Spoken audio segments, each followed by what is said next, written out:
So the main character gets accused of making an oath, like a marriage oath, a honor oath with a barbarian queen, because she wants him. She's decided to make an oath. She decided that she will bring her country, her country to be part of their country, as long as they send him, because she assumed he was the man that made the oath with her, but in actuality, it was his servant. It was the servant, and he tries convincing his servant. The chancellor tries convincing his servant, because they have to send him. She wants him, and it's not an if or but situation. They have to. And I feel so bad for the main character, because everyone's like, oh, you made a deal. And he's like, no, do you all not remember? I'm gay, which I'm pretty sure he's actually bi. But I think it's freaking hilarious. This man gets accused of making an oath with a woman, and he's like, I'm gay! I'm gay! Have you guys not remembered all the men I have laid with? I just think it's hilarious.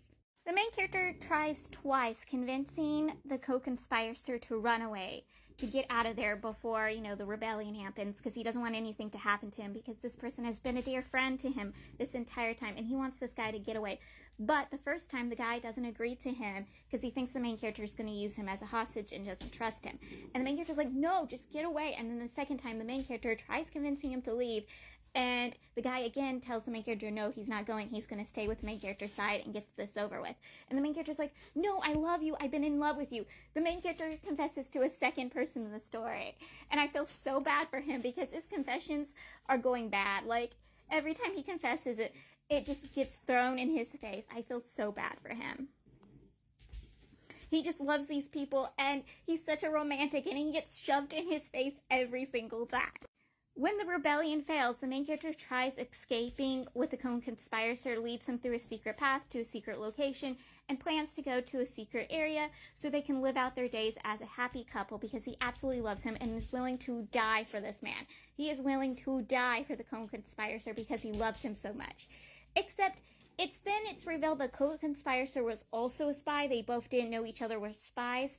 And that's when the co-conspirator reveals he's a spy, that he's been working with the emperor, he's been working with the chancellor. Not actually the chancellor. It reveals that he wasn't really working for the chancellor, but he was working for the emperor that entire time. And the main character's like, wait, they've been in a relationship this entire time? And I was sitting there confused, because I thought both the co-conspirator and the emperor were, second and third male leads. And I'm like, wait, I thought they had feelings for him. I guess I've been wrong.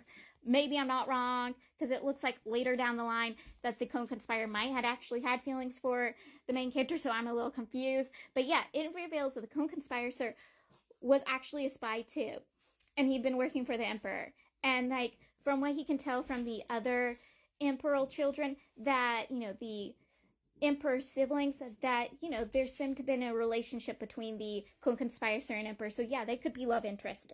They could have been in love with each other, and I didn't notice that. I already had figured out that the co-conspirator was a spy. It's pretty obviously he was also a spy, and the main character just didn't know, and he didn't know the main character was a spy. So it reveals that the brothel worker was working for the chancellor. He gained the evidence the main character was gaining to use against the others, rebelliers, that the main character was collecting over the time, so he can hand it over to the emperor, only for the fact that the brothel worker collected that evidence behind his back and handed it to the chancellor, gave the chancellor the way to get to the evidence. And I'm like, poor him. And also, the brothel worker thinks it's the main character's fault that he ended up working in the brothel house he was working, because originally he was working in his sister's brothel house, one only women work in. He was just working as a musician, would make music, until one day the main character came in, and the main character gave him warning. He was like, stop being so the way you're being, or you're going to end up following. And then later he fell, and he blamed the main character for it, thinking the main character set him up and sent him to the male-only brothel. And I'm like, ugh. And that's why he decided to ruin the main character's life, because he blamed the main character for his ruined life. And I'm like, no, honey.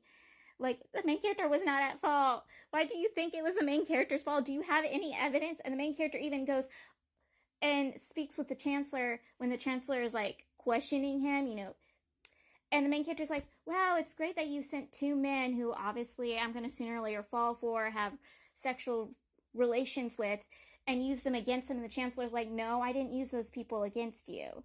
I didn't set them up against you. And the main character's like, yeah, right, like, yeah, right. And he also tells the chancellor to tell both those people, the co-conspirator and the brothel worker his words. Tell them, hey, don't use yourselves to gain stuff. Like, don't sell yourselves anymore. Have more respect for yourself, which gets him bit in the face by the Chancellor. So it reveals that the main character had been a spy only after he fakes his death. Yes, the main character fakes his death. And after he fakes his death, because the only person who knew he was a spy and collecting evidence to take down the others, he was in a coma. He got attacked and fell into a coma. So he wasn't able to say a word for the main character.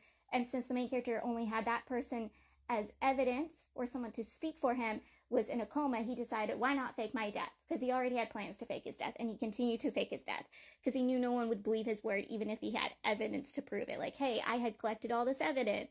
But yeah, he faked his death. He faked his death. And he's not really good at it because after a few years and traveling and becoming a well-known merchant, when the 3 people who could recognize him recognizes him, he also outs himself to 2 of those people because he's like, oh yeah, it's me. I'm here. And they're like, yeah, it's you. It's you. The main character feels bad for the co-conspirator because, he thinks the co-conspirator and the Emperor has a relationship, which they probably do or they probably don't. I'm not sure. He is not the most reliable narrator. I will say this right now. He is not the most reliable narrator. So he thinks they have a relationship going on, and he feels bad for the co-conspirator because the Emperor has to have other lovers and produce children, and he's producing children.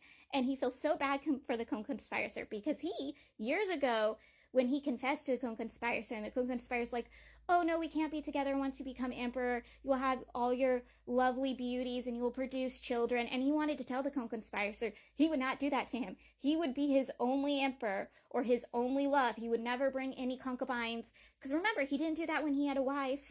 He didn't bring concubines into the house. He wouldn't do that even if he was emperor. And he told that to the, co-conspirator. Well, he didn't get to tell that to the co-conspirator because he didn't think co-conspirator was thinking. And I was like, ha, that's what you get, co-conspirator. That's what you get. You get an unloyal man. Well, you could have had this loyal bitch. You could have had the main character who would have been loyal to you and wouldn't have cheated on you. But you took yourself a man who had to have a harem and had to have children. Ha, that's what you get. That's what you get. And now you get to be sad and depressed to seeing the main character live a life of being a merchant traveling around and realizing this could have been your life. This could have been your life if you decided to run away with the main character instead of being a two-faced bitch.